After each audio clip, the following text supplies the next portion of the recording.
Assalamualaikum warahmatullahi wabarakatuh. Halo anak-anak, bagaimana kabar kalian? Semoga kalian semua dalam keadaan sehat walafiat ya.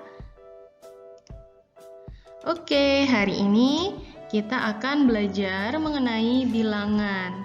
Nah, yang akan kita bahas kali ini yaitu tentang menyatakan bilangan pecahan, pecahan senilai, menyederhanakan pecahan, dan jenis-jenis pecahan. Simak video penjelasannya berikut.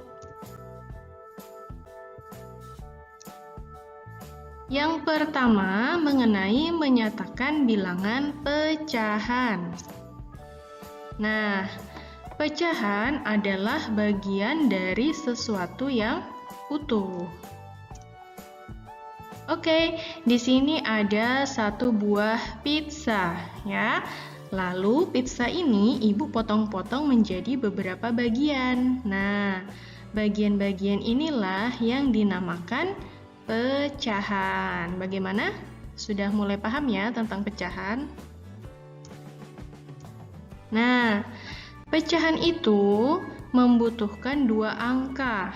Ada angka yang di atas dan ada angka di bawah. Lalu di tengahnya itu ada tanda garis, dibaca per. Ini dibaca A per B, ya kan? Sekarang A itu apa? A itu adalah bagian yang kita miliki. Sedangkan B adalah seluruh bagiannya. Nah, kalau pizza ini yang sudah dipotong-potong menjadi beberapa bagian, kita nyatakan dalam bentuk pecahan. Bagaimana bentuknya? Yaitu 6 per 6. Berapa bagian yang kita miliki? Kita punya 6. 1, 2, 3, 4, 5, 6. Seluruh bagiannya ada berapa? Juga ada 6. Maka bentuk pecahannya adalah 6 per 6. Jelas ya? Selanjutnya, jika pizza ini ibu ambil satu potongnya. Nah, berapa bentuk pecahannya?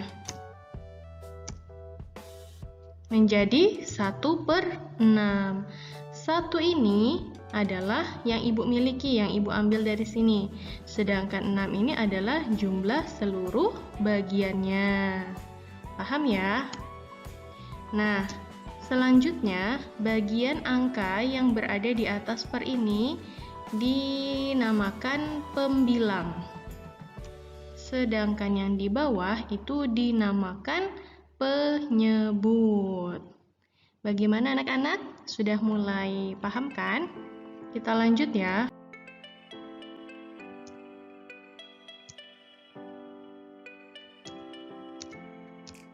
Nah, di sini ada gambar lingkaran yang sudah dipecah-pecah menjadi beberapa bagian. Coba kalian tuliskan bentuk pecahannya. Gambar yang pertama, berapa bagian yang diarsir oleh warna merah? Berapa? Ada 1. 1 per berapa di sini? Ada berapa bagian seluruhnya? 2. Maka pecahannya adalah 1 per 2. Oke. Gambar yang sebelah kanan. Berapa bagian daerah yang diarsir berwarna merah? Ada berapa? 1, 2, 3, 4. Maka yang di atas per adalah 4. Ya, di bawahnya per berapa jumlah seluruh bagiannya? 1, 2, 3, 4, 5, 6. Maka bentuk pecahannya adalah 4 per 6. Kemudian, berapa luas daerah yang diarsir oleh warna ungu? Gambar yang ketiga. Ada berapa bagian? Ada 3 bagian. Berarti 3 per berapa jumlah seluruhnya? 1, 2, 3, 4. Ada 4. Jadi pecahannya 3 per 4. Selanjutnya, yang terakhir, berapa luas daerah yang diarsir berwarna ungu? Ada 3 juga, betul. 3 per berapa jumlah seluruh bagiannya? 1, 2, 3, 4, 5. Berarti 3 per 5. Oke? Nah, seperti itu ya anak-anak. Kita lanjut mengenai pecahan senilai. Pecahan senilai diperoleh dengan mengalihkan atau membagi pembilang dan penyebut dengan bilangan yang sama, tetapi bukan 0 ya. Contoh. Nah, di sini ada pecahan 1 per 2. Kita mau cari berapa pecahan yang senilai dengan 1 per 2. Maka caranya adalah kita kalikan 1 per 2 ini dengan 2 ya. Yang pembilang kita kalikan 2, yang penyebut juga kita kalikan 2. Jadi 1 kali 2, 2, 2 kali 2, 4. Nah, jadi 2 per 4 ini juga senilai dengan 1 per 2. Jadi pengalinya ini boleh apa saja ya nak? Boleh apa saja, boleh angka 2, boleh angka 3, boleh angka 4. Tetapi kalau di atasnya pembilangnya misalnya dikali 4, nah penyebutnya yang di bawah juga harus dikali 4. Jadi disimpulkan bahwa 1 per 2 ini senilai dengan 2 per 4. Contoh yang kedua, 4 per 8. Nah, kita mau cari pecahan senilainya berapa? Boleh dengan kita cara membagi juga boleh, asal pembaginya harus sama. Di sini kita ambil pembaginya 2. Jadi 4 dibagi 2 hasilnya 2, dan 8 dibagi 2 hasilnya 4. Maka pecahan 4 per 8 ini senilai dengan 2 per 4.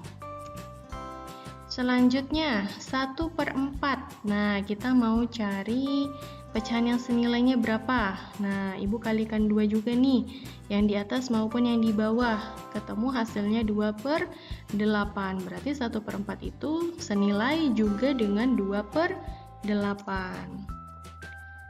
3 per 9. Nah, ibu mau cari pecahan senilainya, ibu bagi dengan 3, masing-masing dengan 3. 3 bagi 3, 1, 9 dibagi 3, 3. Maka 3 per 9 itu senilai dengan 1 per 3. Jelas ya?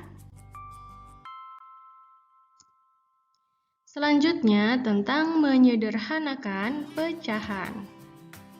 Nah, perhatikan, suatu pecahan itu dikatakan sebagai bentuk sederhana jika pembilang dan penyebut tidak memiliki faktor yang sama, kecuali 1. Ya. Terus bagaimana cara menyederhanakannya? Maka kita membagi pembilang dan penyebut dengan bilangan yang sama secara berulang-ulang sampai diperoleh bentuk sederhana ya. Jadi caranya kita bagi. Sekarang kalian perhatikan contohnya. Di sini ada pecahan 4 per 8. Nah, kita sederhanakan nih. Kita cari pembaginya yang bisa dibagi 4 dan bisa dibagi 8. Nah, di sini ibu ambil angka 2. 4 dibagi 2 hasilnya 2. 8 dibagi 2 hasilnya 4. Nah, 2 per 4 ini ternyata masih bisa disederhanakan lagi. Kita bagi berapa? Kita bagi 2 lagi. Maka 2 dibagi 2 hasilnya 1. 4 dibagi 2 hasilnya 2. Apakah 1 per 2 masih bisa dibagi lagi? Tidak bisa ya. Berarti pecahan sederhananya sampai di sini. 1 per 2. Oke. Ya, jadi bentuk sederhana dari 4 per 8 adalah 1 per 2. Contoh yang kedua, 30 per 80. Kita sederhanakan, kita bagi. Kita bagi dengan angka 2. 30 dibagi 2, 15. 80 dibagi 2, 40. Oh, masih besar pecahannya, berarti harus kita bagi lagi. Bagi berapa? Yang bisa dibagi 15 dan bisa dibagi 40, yaitu 5. Kita bagi ya, 15 dibagi 5, 3. 40 dibagi 5, 8. Nah, sampai di sini sudah tidak bisa dibagi lagi. Maka, bentuk sederhana dari 30 per 80 adalah 3 per 8. Oke. Kita lanjutkan ke jenis-jenis pecahan. Jadi pecahan itu ada banyak macam. Yang pertama pecahan biasa. Nah, bentuknya seperti ini, 1/2, 2/3, 5/3, 9/2. Ini bentuk pecahan biasa. Ada yang namanya pecahan campuran. Nah, seperti ini ya, dia ada 3 angka. Ini dibaca 1, 1/4. Ini dibaca 2, 1/3. Kemudian ada namanya desimal. Desimal itu menggunakan koma. Contohnya 0,1, 1,32. Nah, kemudian persen. Persen itu adalah per 100 ya, lambangnya seperti ini. Kalau 10% berarti dia 10/100. Kalau 15% berarti 15/100. Ada yang namanya per mil. Per mil lambangnya seperti ini ya. Jadi kalau 10 per mil itu 10/1000. Kalau 15 per mil berarti 15/1000. Jelas ya? Oke, sampai di sini dulu penjelasannya. Semoga kalian paham. Ibu akhiri, Assalamualaikum warahmatullahi wabarakatuh.